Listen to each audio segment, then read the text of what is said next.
Voľné miesto na let do budúcnosti. Posledné miesto.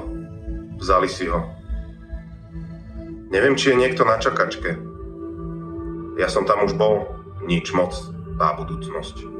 A tá budúcnosť to ani vôbec nie je AI. Potom je iná inscenácia.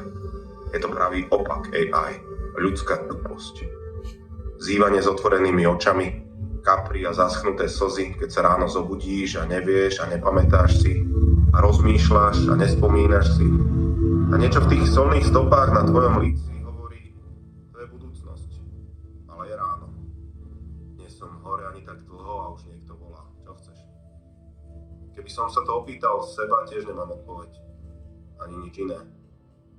Nie, že by som to nevedel, alebo nevedel na to prísť. Skôr som zabudol, čo chcem. Chcem tvoriť a žiť. Chcem sa stretávať a chcem sa nebáť. A chcem sa baviť a chcem si spomenúť, čo sa mi snívalo a prečo v spánku plačem. A potom bude jasné, čo chcem. Ale na to by sa svet musel tak spomaliť, že by som nemal peniaze robiť to, čo chcem. Už by som len bol, myslel. A občas myslím. Občas otváram ústa, ale väčšinu času len intenzívne nahľadávam to, čo sledujem cez okno rozpohybovanej električky. A potom obkresľujem, čo si z nahľadávania pamätám.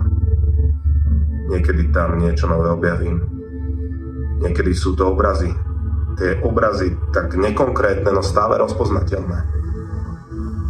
Že v nich viacerí vidia to isté. To isté. To je hodnota človeka. To pekné, čo z teba prestúpi na inú osobu. Tvoj prestup. Prestupoval som v električke z nohy na nohu za 1 000 000. Za 1 000 000 by som si kúpil kostol, mačku, les a potok. A o 1 000 000 rokov bude asi